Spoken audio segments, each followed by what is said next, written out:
Seria Regăsirea puterii interioare, distorsiunile percepției emoționale. Episodul 4. Interpretarea greșită.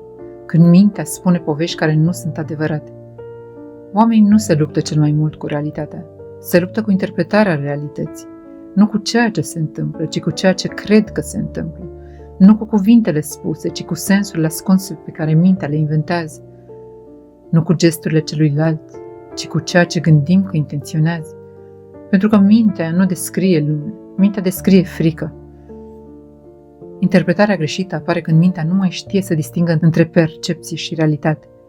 Interpretarea este inevitabilă, dar devine greșită atunci când nu ai informații suficiente, completezi golurile cu fricile tale, atribui intenții neconfirmate, presupui ce simte sau gândește celălalt, reacționezi la propria emoție, nu la context. Mintea transformă ambiguitatea în pericol. Ambiguitatea este un test. Mintea traumatizată o transformă în amenințare. Când ai trecut prin durere, mintea învață scenariile rele prima dată. Pentru că este mai sigur din punct de vedere biologic să anticipezi răul decât binele. Exemple. Dacă cineva tace, nu mă mai vrea. Dacă cineva e distant, e supărat pe mine. Dacă cineva e ocupat, m-a înlocuit. Dacă nu răspunde imediat, nu mai contez. Dacă ceva se schimbă, ceva e greșit cu mine. Aceste interpretări nu reflectă rănile tale nevindecate. Mintea spune povești pentru că este mai ușor să inventezi explicații decât să trăiești nesiguranță.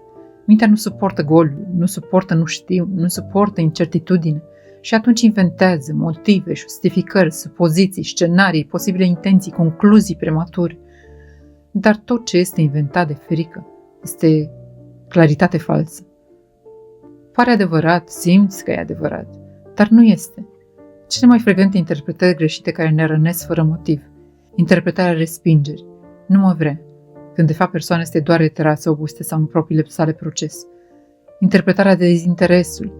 Nu-i pasă, când omul poate fi doar copleșit, încă necomunicativ, introvertit sau temător. Interpretarea vinovăției.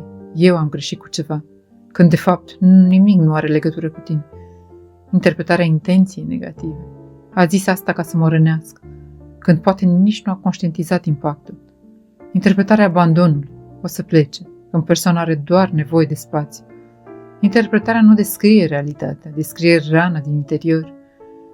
Cum îți dai seama că mintea spune o poveste, nu adevărul? Semne clare. Te activezi emoțional mult prea repede. Simți teamă înainte să ai informații. Întrebi ce am făcut, chiar și când nu ai făcut nimic. Te simți în pericol fără un motiv real. Încerci să repari situații inexistente. Cauți semne ascunse în comportamente neutre. Ajungi la concluzii fără dovezi.